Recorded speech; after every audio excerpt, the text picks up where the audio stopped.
Good afternoon, everybody, and welcome to another edition of Music Cities Together Live, the weekly conversation program that is brought to you by Music Policy Forum and Sound Music Cities. This program, again, every Friday afternoon, we gather with leaders in the music community for a series of conversations about interesting models, initiatives, strategies, activism efforts, everything to do with what we're doing, not only in this difficult year of 2020 to help sustain and help support our local music ecosystems, but the work that has taken place, again, before this awful year, and the work that is going to be continuing for many years to come. So again, this is Michael Bracy from outside of Washington, D.C. We are so appreciative of you spending some of your Friday with us. Just to begin the show, as we always do, some general updates from the community in the field. As we have talked about virtually every Friday for the last several months, there is still uncertainty in terms of what is happening here in Washington, in terms of another wave of stimulus funding or relief funding from Congress. That funding package, which many of us have anticipated would come together and should come together, has not come together, as all of you know who follow this work. Some interesting developments this week. The president has made it very clear that he wants there to be a stimulus package and is being pressed by reporters and others to be the great negotiator that he tells us that he is, and bring the parties together to try to get a significant relief package out the door this month. So interesting signals from the White House. And then in Congress, there's been some increased push from both sides of the aisle, but primarily from moderate and freshman Democratic members of Congress who have really been pushing Leader Pelosi and the congressional leadership to try to come to the table and reach a deal. Whether or not these dynamics are going to be enough to actually get us to a point where we see a significant piece of relief legislation that could include Save Our Stages funding and include relief funding for cities and states who are facing massive budget shortfalls, we don't know. Again, September 30th becomes the most important leverage date in terms of the calendar, because that's the end of the federal fiscal year, and the point after which, in most election years, no legislation typically passes after September 30th. But we're in uncharted territory, so we don't know. And again, it feels unpleasant to be a broken record and every Friday say, we'll see where we are next Friday, but that's where we are, because we all know that when we're looking at the sort of economic catastrophe facing the creative sector and particularly facing the music community, a lot of which we documented last week in our interview with Michael Seaman, we know that federal assistance is absolutely necessary. And if and when we do see that significant federal assistance, we're going to have different conversations about how do we get back to reopening the music industry? What does it look like to build a better, stronger, more equitable, and more resilient music industry? And all the sort of related issues about what we want to be doing and what we are hoping to do. So with that introduction, again, we're thrilled that you're spending your Friday with us. If you have questions, you can put them into the chat on Zoom or into the Q&A window. We welcome your questions. And we feel pretty confident that the speakers that we're featuring today are going to have a lot of interesting ideas and a lot of things that you're going to want to learn more about. So let's start off today, and let me bring in Colin Kendrick and Ben London. Colin from Austin, Texas, and Ben from Seattle. Colin is a founder of what I think is one of the most interesting nonprofits that I've seen emerge in the last 10, 15 years, a nonprofit called Black Fret. Many of you have heard of them, and if you haven't heard of them, you're in for a treat. Black Fret is taking head-on one of the most significant issues facing particularly independent musicians, but really facing the entire music ecosystem, which is access to capital and access to sustainable income, and the ability for musicians to get the tools and resources necessary to make work, to get out on the road and sustain careers. And so, Colin, welcome. Thank you so much for joining us today. And are you muted? I think you're muted. There we are. Thank you for having me. Here we are. Thank you, Colin. We're thrilled to have you. And Ben, thanks for joining us from Seattle. So I asked you guys to go ahead and, instead of me just yakking at you for 15 minutes, to go ahead and kind of an overview presentation that will walk us through the vision of Black Fret, kind of what the organization does. And then I'm going to go ahead and tee up to do that now. And then after After we get through that, we'll open up for some questions and some further conversation. And then we're going to be bringing into the conversation one of the musicians who's been a 2-time recipient of Black Fret grants, which is I'm really excited to have. So, Ben, are you going to run the show here? Yes. Awesome. Let me get things up and running. So we put in a couple of video clips just to give people a feel for it, as well as sort of the description.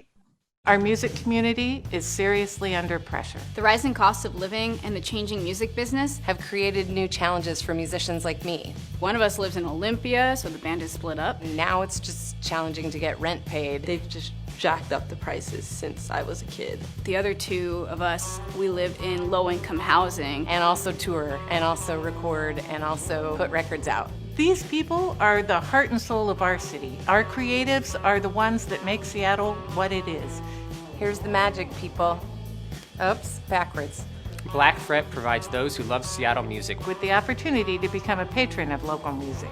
Black Fret members get access to unique, intimate, private music experiences That support grants to musicians. Artist grants are based on excellence. not tied to a specific musical style or genre. Giving musicians resources and education they need To accelerate their careers. Please join us in becoming a Black Fret member so we can support our local musicians. So you may recognize one of your cohort, Kate Becker there, who's been a great help in us getting launched in Seattle. So let us give you a little background on why Black Fret. So the challenges that musicians in Seattle and in Austin are the same that many are facing all over the world. And that is the rising cost of living in urban areas, the demonetization of recorded music, in that streaming revenue has not caught up and has made it harder. There's a lot of concert industry and consolidation that has eliminated a lot of access for emerging artists to perform, particularly opening up for larger national acts, and then most recently, COVID-19. So along those lines, both Austin and Seattle are known as music-centric cities. We're very lucky to have a lot of organizing that's been done to acknowledge our music communities in these regions and understanding the sort of economic driver that they are to our economy, both from a monetary standpoint and also sort of for a cultural identity standpoint. In 2016, you can see that, in both Austin and Seattle had similar numbers in terms of the amount of money that they brought into the economy. But at the same time, if you look, the musicians themselves are not necessarily benefiting at a rate that's survivable. The median income for a musician in Seattle in 2016 was $15,000 a year, and that's virtually impossible to live in Seattle in that income level. So what about Black Fret? So as a nonprofit, our goal, first and foremost, is to empower musicians to create and perform new music. And so we're definitely thinking a lot of ways about the emerging artist, the artist that's getting going. Although to date, we've definitely awarded artists to more that are mid-career, or maybe artists that were once higher on the mountaintop and are looking for a resurgence of some sort. But those musicians that need a capital infusion of some sort, along with some education and things of that nature to move their careers forward.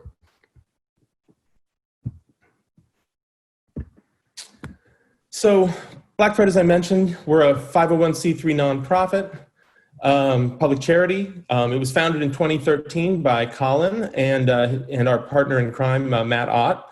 I was drawn to this model. It was actually Michael Bracy, thank you, Michael, that introduced me to Matt and Colin, because I went down there saying, we need this in Seattle. You guys are doing this amazing thing. And we quickly hit it off, and I'm happy to say that we launched in Seattle in February of 2020. And that now we've seen how this model can work, even in spite of COVID and the challenges that's has placed in front of us, and that now we're working towards a multi-city expansion, that we think this is totally scalable. And it's amazing what a small group of people that love music can do to have a large impact in their city. So how does it work? So at its core, Black Fret, we connect musicians with the industry and with patrons.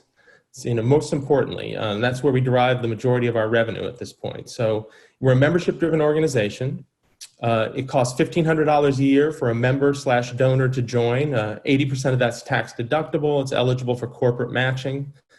In exchange for that, our members get to attend a series of privately curated events highlighting the best and brightest music in our communities. And then in addition, they get to be part of our nomination and voting process to determine who get grants on a yearly basis.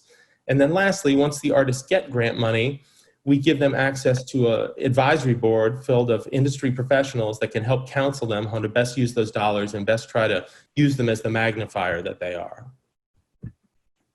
So what's our impact been to date? Colin, do you want to talk a little bit about this? Yeah, sure. And I think, at one point, this all came out of the simple recognition that there was nothing like a symphony or an opera that existed for popular local music in Austin. And we've been working on the concept for a long time, and it's working. We're 7 years in now. We've given away $2 million to over 120 different bands. Good reception in Seattle. So we're really encouraged by what we're seeing. You can see there on the stats, we've grown to over 500 members at this point. We're doing well over $1 million in annual revenue, which makes us about a third the size of the symphony in Austin. So there's definitely evidence that this can be institutionalized and significant. That 500 members has now pushed out $2 million to artists, another $800,000 invested in stage, sound, lighting, and performance for those artists. And with the addition of the Seattle crew that Ben's pushed forward, I think we've broken a total of 150 artists now that are benefiting from those funds. It's about 40 to 50 artists a year in the core program now. Based on the belief that we can turn this into something like the symphony, we believe that any individual city, any major individual city has the potential to be pushing out more than $1 million a year in funding to bands. And that's what we're shooting towards. Gotcha. And just to say, just as a point of clarification, that when we say bands, I mean, that could be a catch-all. It could be individual artists, and it's not genre or age focused in any way. It's to basically, we want to magnify the best and brightest of what's happening in any city we're in. Yeah. So our artists are not just given a check. I'm sorry. Go ahead. Please go ahead. So the artists aren't just given a check. We use a deliverables-based system to distribute the funds. So they're awarded the grant, and then they have a course of a year to unlock those dollars. They do that through creation and performance. And we have different things in a menu that they can choose to do. So they can write new songs, record new songs, release them, tour outside of core markets, do international, and do fundraisers for other charities. You can see what $2 million has made possible. It's a lot, right? And if you would imagine that on the scale of being in 10 or 15 different cities and $10 million a year, the potential to create this enormous body of cultural work is phenomenal. So it's an exciting vision to be able to blow this up. Hop on, Ben, to the next one. So I'll just jump in here for a second. Just wanted to touch a little bit about what we've done since COVID hit. We had, like most organizations, for-profit or non-profit, had to figure out what they were going to do in this new world that we were all facing. And I'm happy to say that that Matt and Colin and we put our heads together, and we've decided that musicians needed money more than ever. And so while we talked about some of the ways that musicians could unlock grants in the past, we removed those for 2020 and have accelerated the distribution in $500,000 in grants to musicians. Through some funding through Austin, they started an online happy hour series where we connected musicians with companies and individuals, and over $100,000 has gone to musicians as part of that program. We changed over to live streaming from live events, and I'd encourage you all, there's a bunch of stuff going on in Austin, and we have an 8 or a 10-week series that we're 2 episodes in Seattle highlighting our 2020 grant recipients. We just announced yesterday a series that's going to happen, an in-person series at ACL Live, where they film Austin City Limits in Austin. That's 250 people in a 2,800-seat room, but in socially distanced pods that can get people back in a room experiencing live music again. And then when South by Southwest canceled, we quickly did a performance there and put, Colin, what was the money that was raised out of the Love and Light stream, approximately? It was around $75,000. About $25,000 went to the bands that performed at it. $25,000 we raised for the Health Alliance for Austin musicians because we recognized that they needed it more than we did at the moment. And another $25,000 was paid to the vendors. The exciting thing about that was it was 5 days of live streaming, 8 hours a day out of Austin. It was the only stage live in Austin during South by Southwest, which normally is hundreds. And I think as a result, we had almost 200,000 viewers across the globe. So it was amazing. Great. All right. So here's a little bit more about our impact. Well, and let me comment real quickly, Ben. Oh, I'm sorry. Please, a minute. So when I just wanted to preface this, the numbers are great and what we're doing in terms of, Nakia will talk to it, but in terms of helping out and pushing money out, it's great. This next video is one of our grant recipients from 2015 and one of our advisory board members, Matt Novesky, who's in the band Blue October, owns a major recording studio in town. Matt is on our advisory board. And look, money comes and goes. Access to mentoring is more valuable to the artists. And what we're envisioning as we blow this out at a national level is the ability for artists from one city to tour either with national acts or artists from another city. It's all about accelerating time to sustainable markets for the bands. How do they get to an audience faster? And this is a story about one of our artists back in 2015 where we had some big success. And I want you to see this because I want you to understand what the potential is here. Okay.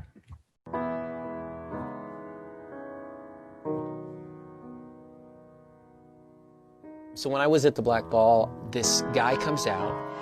Ladies and gentlemen, Dave Malone. As soon as he starts, I'm like, this is gonna be good. Well, you and I, we should go sailing. It was one of those moments where you hear a song for the first time and you see an artist for the first time and you're just so in the moment. Nothing else in the world matters right then.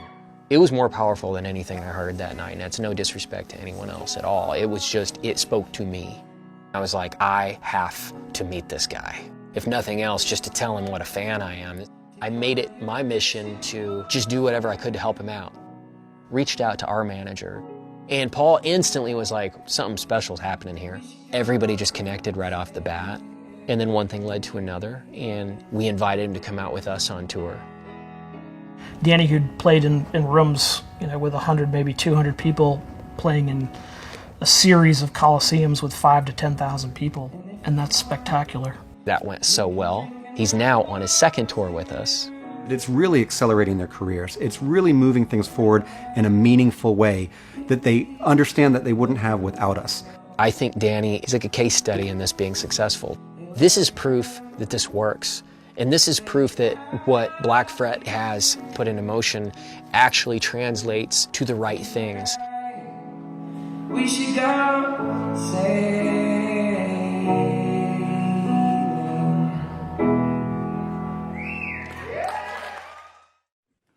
So we're going to talk a little bit about our vision. We've talked about national expansion here. So our goal is to continue to evolve Black Fret and scale it. And ideally, we create a network of Black Frets around the country that at scale will allow us to not only help artists in the local market, but as Colin mentioned, start to create connectivity between these different markets and sharing resources and the ability to make sure that there's audience when these different artists come to town. Not to mention that as we grow to a more national organization, it opens us up to different fundraising opportunities as well. So Colin, you want to talk this through just a little bit? I think you're muted, Colin. I said, pardon the math. But what I'm trying to get across here is we have a big vision, and we've been hard at work for 7 years, but we need help, and it's the people on this call that we are reaching out to for that help. This in Austin is great. This in Seattle is great, but we don't really, I would argue, don't really have the ability to meaningfully change the career of an artist without having a larger national network. And so making Black Fret a national organization is critical to what we're doing. And the people on this call are the people with the knowledge and the markets and the know-how that can make that possible. So the ask here is if this is appealing or interesting, we would love to connect with you. So look, just to give you some sense of the scale here, $1,500 annual dues if we're in 10 cities with 1,000 members, right? That's 10,000 members. We've got 5% of that already, right? So can we 20x this? I think we surely can, right? It seems to work. Ben managed to launch Seattle in less than a year. That gives us the ability to be a $15 million a year arts organization, pushing out almost $10 million a year in funding to local artists. That's, in the world of arts nonprofits, that's significant. And we're trying to get that done in the next 5 years or so. That's just on membership dues, which at the moment are 65% of our revenue. But the interest from philanthropy and from foundations and corporations is real. Dell and Deloitte, Whole Foods, they're all been big sponsors of ours. So go on to the next slide. I will. I just wanted, for clarity, just to mention too, that when we talk about that membership, that $1,500 a month allows that member and a guest to come to all of those. Yeah, that's per year. So just again, I won't dwell on the numbers here, but if you look across the cities we've looked at, and we're looking at a lot of cities, right? This is by no means our target list, but you look at these cities, you can see that Austin is, in most instances, near the bottom of these markets, or at least in the middle, right? And so we would argue that there's plenty of people, there's plenty of money, there's plenty of population density, and that if you simply look at the symphonies and operas in those markets, they're running north of $500 million a year in revenue and upwards of $1 billion a year in revenue. Just to frame that, the entire North American music industry is about a $50 billion industry, and by some estimates, 5% of that goes to bands. Artists. If that's true, 80% of that is then going to the top 1% of artists or 10% of artists. So what that means is that of that $50 billion, less than $1 billion is going out to the individual musicians that work in the markets we're trying to help. If that's $1 billion flowing to artists and Black Fred has the ability to pursue at a national level those orders of magnitude, if you really hit the skin off the ball on this thing and blew it out, the maths suggest you could double revenue to local musicians. I mean, it's big, it's material, and it's meaningful, and we have a vehicle that's working and scaling. Great. So kind of things here, we really see that this is a hub with many spokes on it and what we can do, and that, we're the different constituencies that we can interact with and support. So obviously the musicians we've talked a lot about, but conversely, we're creating these unique experiences for music fans, and that historically our demographic for membership is skewed a little bit older. But what's great about these folks is that these are people that aren't necessarily going out on a regular basis. So we're opening up new revenue streams for and fans for musicians. As we mentioned, that our artists can unlock grant dollars and perform for other 501c3 nonprofits, and we've done a little bit under $200,000 in grants that have been unlocked to perform for other nonprofits. The music industry, and that we're adding a development layer that's as the major label system and independent label system has shrunk their internal footprints, provides development and awareness of artists in these communities that can go on and work at a larger level. In terms of the business community, I think that we're all aware of the role that music and culture plays in desirability for people to want to live in cities, and that how we can help support and keep musicians in cities that are gentrifying at an extreme pace. And then lastly, the sort of government level of a place that they can support, where historically they've, will write checks to some organizations, but the money doesn't actually usually get to the musicians themselves. It's more supporting the infrastructure of other organizations. And so to find a new way to capture charitable giving. And that I'd say that Colin and I and all of us are big fans of opera and symphony and things like that. But at the same time, we also understand that the demographics of the people that are into the arts and culture are moving away from symphonic music and opera, and are looking for more of a popular music alternative about how they can give back and invest in their communities. And I feel that Black Fred is in the right place at the right time to capture on those changes as well. So with that being said, thank you very much. We can open it for questions. Yeah, thanks, guys. Thanks. I appreciate you putting together that presentation and running through it. I know it's a lot of information to try to distill, and I know our chat room and our Q&A room is blowing out. I want to just ask a couple questions real quick, or just make a couple kind of points. I mean, I think one of the most important things about this that I really appreciate is that the whole Black Fred model is very sort of incremental and solutions driven. And again, Ben, you have a long history as a musician and working in the industry, wearing a number of different hats. And it's like you come to this in Seattle again, what you laid out in that presentation is like, here's the challenge, here's the disconnect.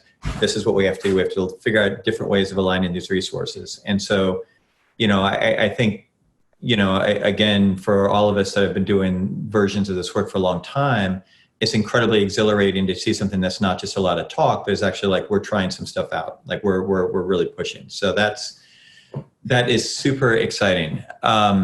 The other piece, which I think is probably fairly obvious to the folks who are participating in today's program, but I just think is really important, is I think that, again, this is a tangible strategy that reflects that there's a fundamental disconnect in terms of how most music consumers, how the music industry gears reaching consumers and where those consumers live at different points in their life. And so, again, not to be ageist or whatever, but to say that for I would imagine a lot of the core audience or the core membership of Black Fret, this is an opportunity for them who may be at a point in their life where they maybe have professional, they have resources, they have retirement plans, music is critically important to them. They're not out at the clubs anymore as much as they'd like to. They've got a lot of things going on in their life, but they want to have a tangible way that they feel like they're being welcomed in. And I love the sort of bridge that you're making between kind of traditional patronage models and understanding that's kind of how these other sort of disciplines have been supported for a long time. And this is a way to kind of apply that to, again, the sector that needs so much support. So I think it's sort of acknowledging time as a resource as well, that as people get more ensconced in family and work, that if they're going to invest to go out and see live music, they're looking for something that they know is going to be a good experience for them. And so, again, not to be an ageist, but you can pick up or go online or pick up your Alternative Weekly and look and see music. And if you don't know who anybody is, you're at a loss. And so we're creating a curatorial layer as well to provide these high quality experiences for our members. Yep. One of the nicest things we consistently hear from our members is, look, I'm not giving you my charitable dollars, I'm giving you my entertainment dollars. Yep. And $1,500 is a lot of money, and we're actually getting ready to try and roll out some lower cost alternatives there. But even at $1,500 for two people after tax breaks, you're talking less than $100 a month for 2 tickets to 2 shows.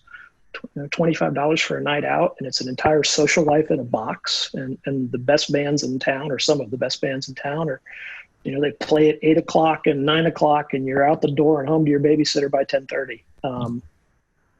There's a real demand for it. So I want to bring Nakia. Are you with us? I see your camera's turned on. There you are. Awesome, fantastic.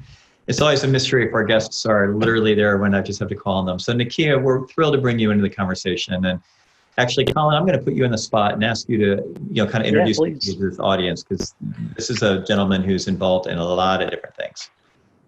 Nakia and I have been friends for a long time. I've been working on nonprofit ideas for musicians for 15, 16 years at this point, and he has been one of my go-to sources for guidance on how to run a healthy and responsible organization. He's also a longtime Austin musician. He performed in season 1 of The Voice, was a CeeLo Green artist, has now had 2 grants from Black Fret. He also runs a musician support group or musician union. I'll let him explain it, but Austin, Texas Musicians, he helped start in the last year. And so he served on the music commission with Austin. He is talented and intelligent, and gives all of his heart to this. So, Nakia? Wow. Well, thank you, Colin. Yeah, that's a really nice introduction. I can't say thank you enough. Thank you. Thanks for having me. So no, we're thrilled to have you. So, again, part of what is really exciting about this Friday program we do is that so many musicians, are really wearing so many different hats. So they're sustaining careers, they're playing shows, they're making music, they're doing the life, and then they're also looking at sort of the broader ecosystem and looking at like, what do musicians have agency in terms of addressing, some of the challenges that are out there, and how do we make things better? And so in a minute, we're going to actually bring in Aaron Myers from Washington, D.C. and talk about your activism and, some kind of comparisons about what you're doing locally in Austin and some of the same dynamics in D.C. I want to start, though, and just talk a little bit about, again, you're a 2-time Black Fret grantee. What does that mean? Like, how does that work? What does that feel like in terms of competing for those grants? What did that grant allow you to do? what is your sense with the other grantees about like, what is this whole thing? Like, you know, what would just, can you give a sense of kind of the vibe of the thing from an artist standpoint? Yeah, I'm sure Colin would be the first to say that, I had a lot of questions when he brought it to me. I had a lot of skepticism, and I was genuinely and continue to be genuinely impressed that every question, that is asked is considered and answered in some way, and they really went out of their way to make it about the musicians and trying to empower musicians. They're still getting their sea legs, I think, with the process, and they would probably be the first to admit that, because nobody else has done this before. This is something completely new, and again, they're just so open to the feedback from artists, and from the standpoint of being I think I was in the second or third years when I got my first grant.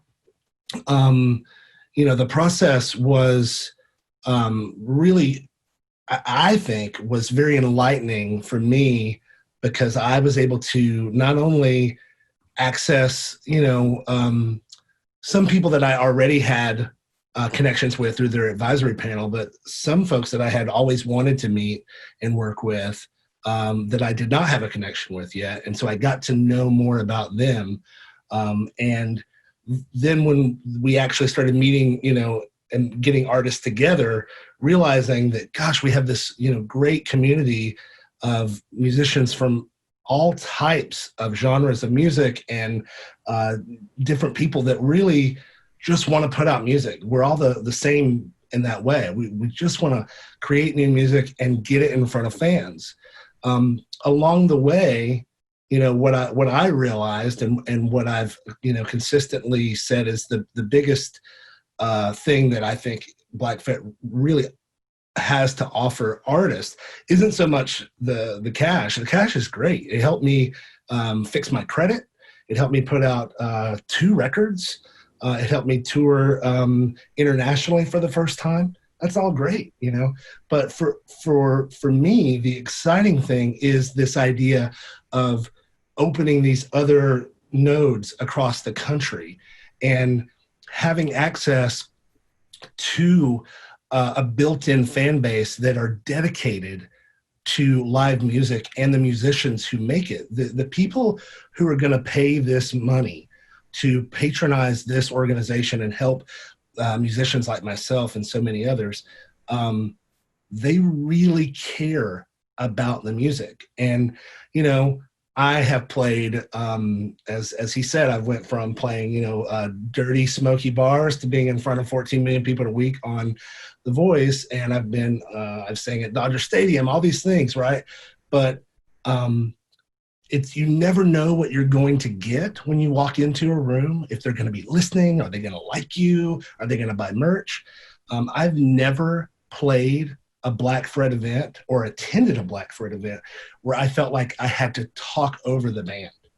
The respect for the craft and the presentation is so high, and it gives me goosebumps just thinking about being on the back of Colin's house, watching these friends of mine present brand new music that I had never heard in front of these audience people who were outside. They could be talking loud and partying, and they are having a good time, but they're really plugged into the music.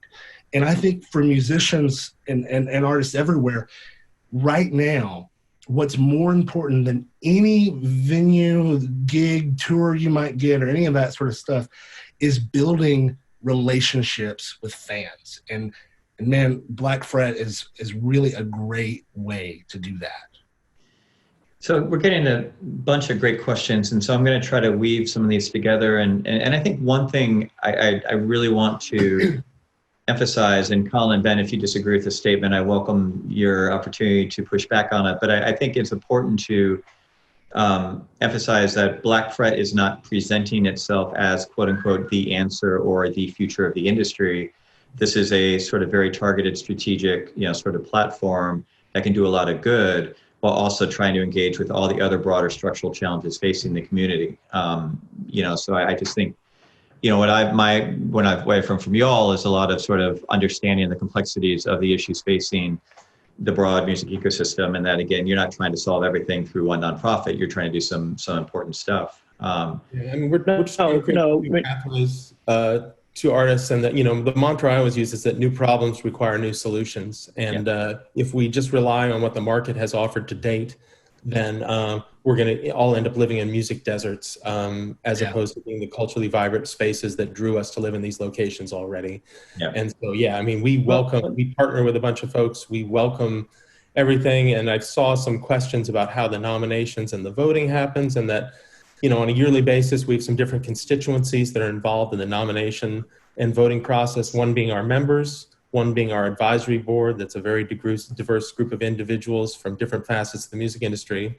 And then as years go on, the musicians themselves that were past nominees get a voice in that as well. And just for example, I'm happy to mention that let me just pull this up real quick, that in our first year class in Seattle for grant recipients, it was 27% male, 73% female, 63% BIPOC, and 27% LGBTQ if they publicly identified that way. We did not specifically query people in that. And so I was very happy. That felt like a very reflective view of what our community looks like here, and where the most exciting music is coming from, frankly. So that's awesome. I appreciate that. I mean, we're people that care a great deal about the challenges our musicians are facing. And I see Joel is asking on chat about venues closing. And I think the commonality here is the solutions we need are the cost of the solutions are measured in the tens of millions of dollars. And I don't know about other cities, but for Austin to find that kind of money is not easy. Like they can do a better job, but it's a lot of money. And if the community isn't going to organize around that and engage in active fundraising, we're not going to solve any of the problems. And so there really has not been a vehicle that could go out to the money in Austin and raise it. And now there is. So lastly, just being mindful of time, I want to, we could go on for I've been known to, but at the same time, I want to make sure we have time for our other speakers today. Yeah, no, exactly. So we're actually going to kind of pivot, Nakia, in terms of a lot of the work that you do. So again, we're going to bring Aaron into the conversation, and Anna Celenza as well. And just to kind of frame and give some context in terms of what you're working with Austin, Texas musicians, we're going to show just a kind of a short video of testimony you gave yesterday in front of, I think, the Austin City Council. Is that correct? Could you set that up for us? Yeah, so yesterday, Austin City Council was voting on what's called Item 62, or SAVES, Saving Austin's Vital Economic Sectors, that Mayor Adler and some other council members brought specifically to address music venues, arts venues, restaurants and bars, and childcare. Somehow we got lumped in there, but the issue is that all summer through the pandemic, we've been getting these resolutions, and they never specifically create a dedicated music venue fund. And then when it goes out to staff, they farm it out to whoever's doing it, the money actually never really makes it to the venues who need it the most, or at all. And so this was my moment to tell the city council to remind them that they need to step up and do a better job. Awesome. Alex, if you, please roll the clip. Thank you. Good morning. My name is Nakia. I am a working musician, the founding president of Austin, Texas Musicians, and a resident of Windsor Park in District 1. I'm here today to strongly urge council to include explicit language in Item 62 that creates a dedicated live music venue preservation fund. Our city's marketing department has no problem repeating Austin is the live music capital of the world. So why is it so hard for our city council to put in writing and send to staff a resolution that creates a dedicated fund for the very businesses that made that slogan possible and employ thousands of musicians, hospitality, event, and production staff? Threadgills, Barracuda, Shady Grove. I could spend my entire 2 minutes listing the venues that have already closed or musicians who are forced out of the city since the pandemic began. You have the data. You know what's coming. Yet time and time again, when Austin music is given some promise of hope with an ordinance or resolution, council waters it down and won't take decisive action to help save our stages. Instead, venues and musicians are lumped in with other small businesses and forced to jump through hoops for what? To take a chance on a lottery? It's wrong and it's shameful. Austin isn't the small business capital of the world. Other businesses aren't driving billions of tourism dollars to the city's bank accounts. It wasn't just any small businesses that made Austin a beacon to the rest of the world. It was the musicians creating music in live music venues that sent that signal out. But that signal is dying. Our music venues are out of time. Please do the right thing. Create a dedicated live music venue preservation fund now to make sure those venues that have managed to hang on for this long still have a chance. Musicians need places to play when the lights come back on and to send that signal back out to the world. Austin's music community is watching, and we will remember when it's time to vote. Thank you. I mean, that is a masterclass in music activism and citizen engagement. So first of all, thank you for that and for your passion and for letting us play that clip. And Aaron Myers in DC, I'm sure that's resonating with you as well. I mean, you've given that speech in different permutations. I know. I think something you said was in your speech is very important.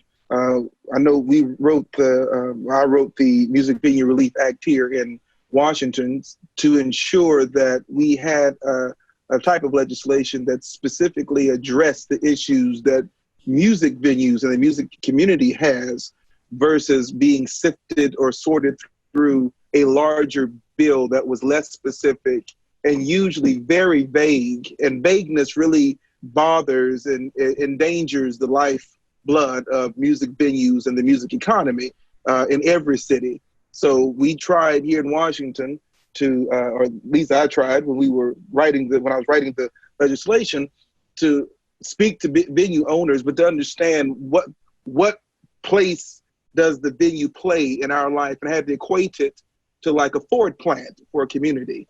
So, a Ford plant employs different levels of people, and these venues employ different levels and skill sets and years of dedication to the music, and then different type of A/B workers and different type of chefs and food, all these different things. So when you have 7 or 8 music venues shut down, those are the equivalent of 8 plants that are shut down. That means the ripple effect of everything that goes along with that. To what you all were talking about earlier, Fred, I wish we had something like that here in Washington. I was costing out album I'm preparing to record. I think it's about $12,000. But the importance of being able to create those relationships with fans is the very important thing. It's those venues that we've been able to meet the fans in, or the fans to be able to see us in regularly, that has helped us through this time with live streaming, for them to share our live streams with their friends and to continue to give through a Cash App or Patreon or what have you. And it's those fans, again, that have been able to help sign the petitions and to forward the petitions out and to write their city council people. So legislation can be included, language can be included in legislation, and city council people can know the importance of these venues to not only the musicians, but the music community overall.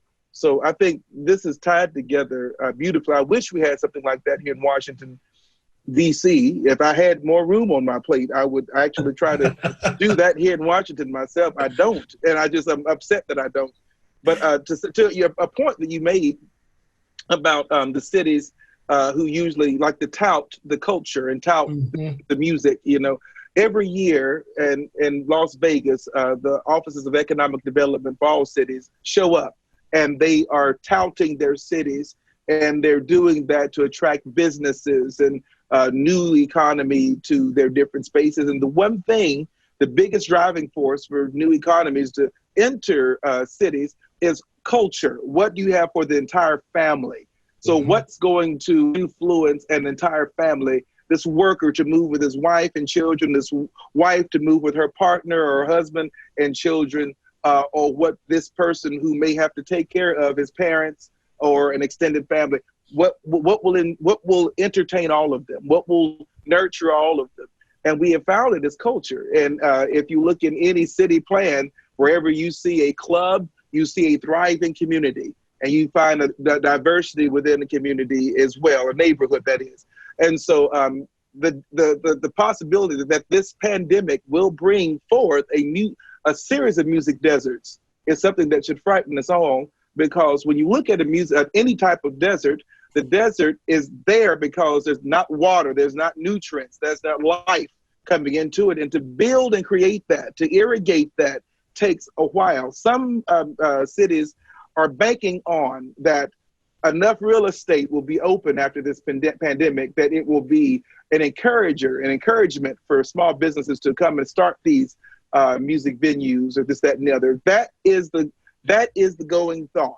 All right. And I want us to be very clear. This is it's not a thought that would be absent from a type of plan, but it's the wrong plan for how musicians can live, survive, and thrive. We must try to preserve those businesses that would not have closed. We have to understand that many businesses were going to close this year no matter what. So there were some businesses that were planning out, but there are two dates we should look at, and we've just passed one. Some businesses use their fiscal years with an F to be tied alongside the fiscal year of the city. Usually club groups, restaurant groups, larger venues do this because they are usually preferred partners with city, municipal governments. And because of this, it's easier to tie those their fiscal year with the city. So if, say, for instance, your fiscal year for the city is September, you should look for July and August to hear those announcements of these clubs that are going to close. Other clubs tie their fiscal years to the actual calendar year.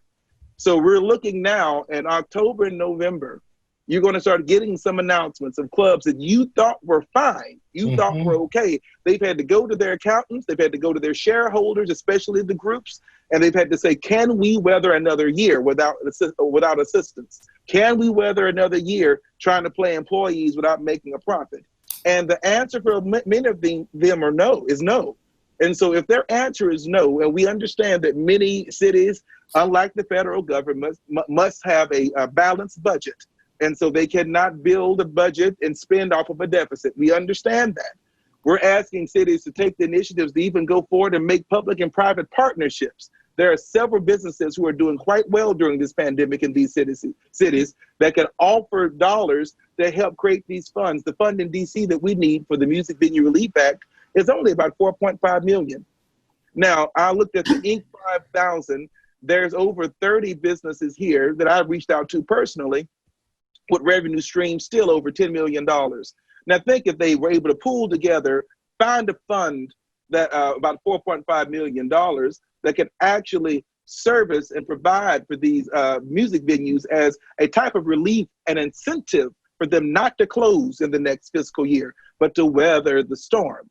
And so if we can encourage municipalities to don't just look at the deficit spending that they cannot do, but to look at public and private partnerships, companies and businesses that are eager to partner with the city to help fund something like this, and the amount of lives and people it will save. I know for myself as a musician, it has been absolutely hell. You know, I was supposed to be on this call last week, and I was in the hospital. And as I was going to the hospital, I was just, I'm in Washington alone. I always like to say my nearest relative is in New York and my nearest responsible relative is in Texas. And so if something were to happen to me, I was putting together my group of people who to call, but then it dawned on me that as a musician, certain things that I need, the community that I could readily turn to in this situation, it's pretty much it's stalled. It's mute at this point. We have no way of letting these people know. And I think, Nakia, when you mentioned the tour, I did my first international tour last year. Making those relationships with those international audiences are just vital to what you need. And having those clubs open here, having those clubs open in the States, that is your calling card. So when you're trying to do your international tour and you're trying to create the buzz you need, you can tell your audience, this is my last show before I leave for Europe. This is my last show before I leave for South America. They're going to spread the news for you, and then that's going to excite the people across the pond. These are things that are important to us for a good reason, because we are the ambassadors for all the cities that we live in. We are the reason why these cities call themselves great, because of the culture, the music in which we produce, that we put out. And so I think we're going to have to band together, and it's going to be a fight, but we can't really give up with this. Aaron, that's amazing. I'm going to bring in Celenza in just a second, but I want to just kind of, again, cut through some of the through lines in these conversations, because I think part of what is, so powerful about this year and so powerful about what we, where we're going as a community is, first of all, as I said at the beginning of the program today, we can't keep ourselves boxed into a 2020 mindset. Nakia, you've been doing activism before the pandemic. Aaron, you've been doing it, Capitol Hill Jazz and other platforms way before the pandemic. Ben, Colin, we've all been doing this before, and it's not simply like we've just got to get over the hump to get back to where things were. We need to be, really visualizing and really engaging in what are these, again, better, more resilient, more equitable structures across all the different sectors of our community. And I think there's power, again, if and I tend to be optimistic, which I shouldn't be, but, I tend to be optimistic about life. But I think, if you look at what's happened with the independent venues and the sort of, explosion of the National Independent Venue Alliance, that's a model. Where independent venues who are notoriously difficult to organize, notoriously difficult to want to get in the same room together, banded together and have had, probably the most effective music-facing advocacy effort, last 20 years by far. And I remain optimistic that that Save Our Stages will get funded at some point. And Michael, with that, I want people to realize John Cornyn is the co-sponsor with that, which is the Republican from Texas. He's the whip for the Republicans. So, but I want people to understand it's important to tackle your municipality for what you need in your city for your venues, because that will come and that might change mid-year for the federal funding, because they'll review their budget. You need to ensure some type of funding for your municipality and for your local musicians. We need to be we cannot get the same results that we got in 2019 and 2021 after this. If we go back to the same way that we operated beforehand, we're fools and we'll deserve it. And I think, Aaron, I appreciate that. And I want to pull you in, but I just want to finish the thought in terms of, I think everybody is zoomed out. Like, we don't want any more Zoom meetings. We can't do it anymore. Like, we're just done. But Zoom has created the possibility for cross-community collaboration that was really unthinkable before we all kind of got onto these platforms. And we've seen it with our REVS initiative, with the 11 pilot cities. Many of the pilot cities participating in today's program. We're seeing it again with things like, Colin and Ben and getting ready to scale Black Fret and get into other cities. I mean, we're seeing the potential then with Aaron and Nakia and thinking about who are the versions of you, not that there is a you, but, where's the energy, where's the activism in, our sister cities that are thinking about the same things? And how do we think about, again, networks and collaboration moving forward? Because, again, if it's all siloed and everybody's trying to reinvent the wheel, we're not going to get over the humps because it's just too freaking hard. But Anna, I'm sorry. Do you have? I wanted to throw it to you to see if you. Okay. There's been a lot in today's conversation. And no, this is great. And I think the only thing I would want to add, because I just from listening, and it's been fabulous. So thank you so much, everyone. Is I think what Black Fret is doing in picking these cities and creating this network is wonderful. And I think what, Aaron and Nakia are doing as artists is amazing. I think in a lot of ways, yes, we have to kind of help our leaders of our municipalities and our congressmen and our senators understand, what's going on. That's a given. But I think another thing, we have to let audiences understand. Like, I'm noticing just by talking with a lot of people, they can't tell the difference between an independent venue and a venue that's part of a big chain that's nationwide. And so my fear is if we really don't pay a lot of attention to how local venues really help preserve, or a better word, conserve, because it's something that's constantly changing. It's not like we want it frozen in time, but these are networks of a community, and in so many ways we've become, everything is sort of McDonaldized, and it's all the same no matter wherever you go. When you look at a local venue and the culture, I think that's an important thing, and so I think we need to train audiences to really understand where what they're consuming is coming from. Yeah, Anna, to your point, I think one of the disconnects is that to the average audience member, they would trade places with the person on the stage any minute of any day, thinking that their life is so much better and glamorous than their life, not understanding that probably everybody in the crowd has health insurance and the musician does not. So it's some of that understanding as well. And that, we've heard stuff like, oh, musicians will be fine. They always find some place to play. And I use the analogy like, well, we can get rid of airports. The airplanes will be fine. They'll find somewhere to land. I mean, if we're going to support the airline industry, then we need to think about supporting the music industry in the same way, because it's vital to our survival as human beings. And anyway, I'm just adding on to your point, but thank you. Thank you for raising it. Yeah, so just in our last couple of minutes, I want to tie up a couple of loose ends and a couple of the questions that have been coming through, which are great questions. Just very specifically, Colin and Ben, just on sort of Black Fred and, kind of DEI and, kind of diversity issues and all that. Ben, I appreciated, your comments about the Seattle grantees. I would imagine that you would absolutely welcome if people in today's program have questions, would want to share strategies or just kind of exchange notes on your approach. You're open to that, I would assume? By all means. And truthfully, yes, please. And truthfully, it's not clear to everybody. We all can do better. Yeah. So, this is one of the things that really has appealed to me about getting involved with Black Fred is it's a very young organization and we're iterating as we go. And, as I said before, we're not tied to specific genres, specific age groups. This is not the White Guy Guitar Preservation Society. This is about trying to create a magnifying glass to yeah, sorry, Michael. We're trying to create a magnifying glass to show off the great music that's being created in Seattle and Austin right now, and then hopefully other cities as we roll out. And so we're always looking for ways to purify, to expand what we're doing in a positive way. And again, just thinking about the power of networks and just thinking about, again, people who are in today's program have experience with Threadheads, and Threadheads has been doing kind of not the same, but kind of crowd-funded sort of, amassing capital models out of New Orleans. Clearly, all the work that Danny Grant and Julie Suter and others have done, Spokesbuzz and Band Swap. And, these are all really rich ideas. And as a community, we've got a lot of learnings that we can kind of lean upon about, like, where did we get stuck?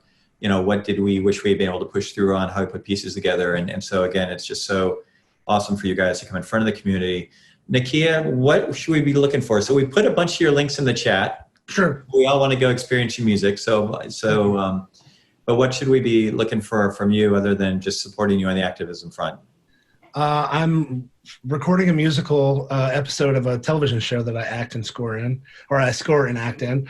And that'll be coming out in 2021. And I have two very different songs. I'm mostly known for like soulful Southern soul and blues music, but I have two really straight up, one very top 40 type of pop song that are the songs that are coming out sometime soon. We're still working on that part.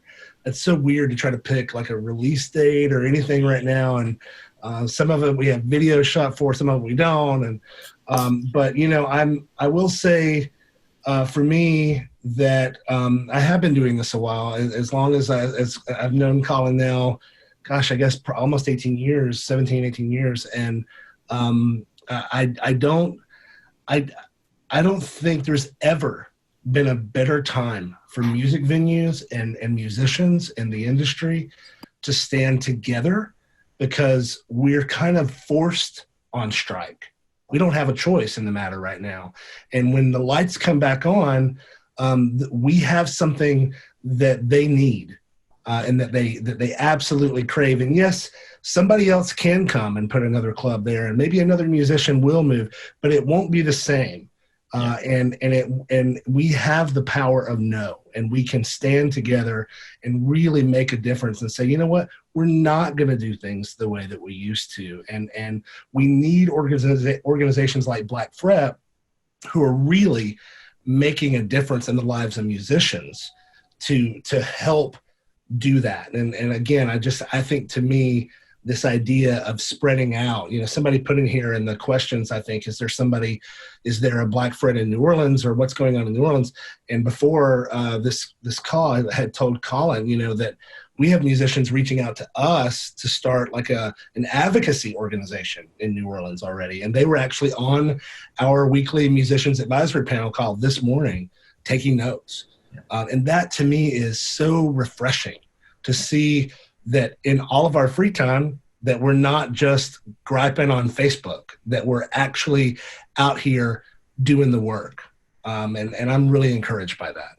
Nakia, that's so well said. And Aaron, as a DC native, and we were so happy to have you on the program earlier this year, and we don't need to rehash what an unbelievable bummer is 2020. How awful this year is in terms of just everything you had set up for this year. But we are just so appreciative of the work that you and many colleagues, it's not the Aaron Meyer show. I mean, a lot of people put in a lot of work to support the DC music scene and try to, help it thrive.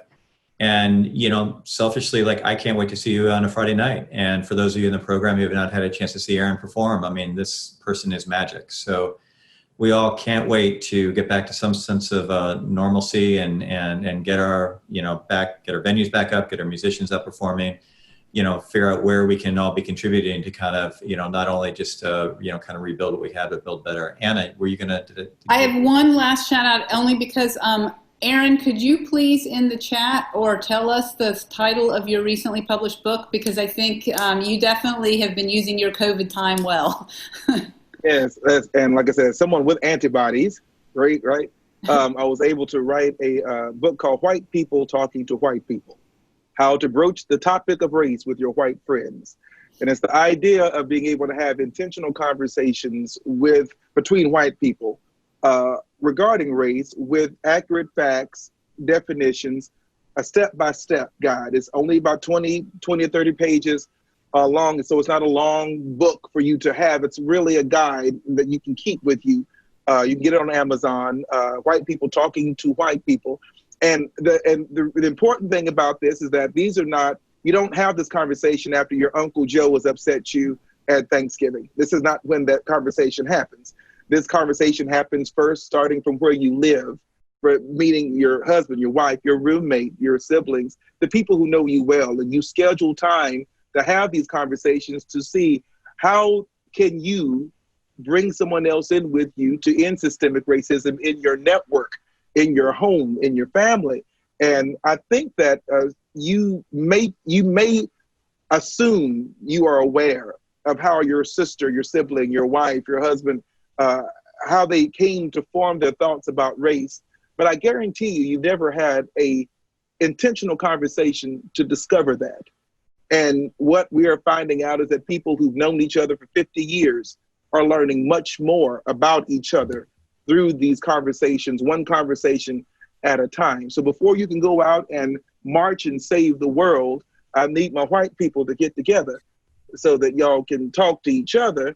So these conversations could save my life, because you have the privilege as white people to avoid that racist cousin or to only speak to that racist family member every once in a while. But when I meet them, I meet the worst of them.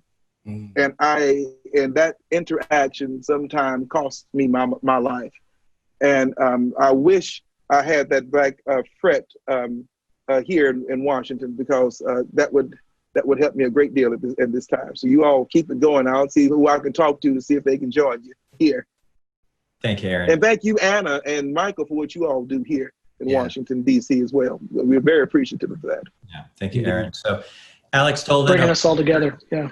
Has been putting all these links into the chat. So there's links to contact information and follow-up, and Aaron's book and Bandcamp and all sorts of great stuff. And of course, links to catch up with Colin and Ben and more information about Black Fret. As always, thank you to our guests. Thank you to Anna. Thank you to our other Music Policy Forum board members. And of course, Alex producing the program for us. We, as always, appreciate you all spending time with us. Happy New Year to those of you who celebrate. If you have questions, comments, concerns, feedback, positive enforcement, all that good stuff, you can always email us at musicpolicyforum@gmail.com. We have a really exciting couple of weeks of programs coming up over the next month or so, and we can't wait for you all to join us. So thanks again. Have a great rest of your Friday, and we will see you soon. Bye. Thanks for having us. Thank you. Thanks so much.